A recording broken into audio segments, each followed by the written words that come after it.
Quba məscididir. İslamda ilk məsciddir. İslamda ilk tikilən məsciddir.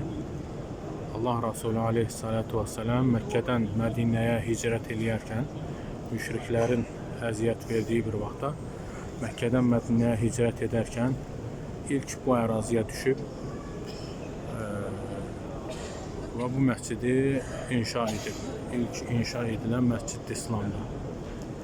Allah Resulü aleyhissalatu vesselam buyurur ki, kim evində dəstəmaz alar gözəl şəkildə və Quba məscidinə gələr, 2 rükət namaz qılarsa ona ümrə savabı vardır.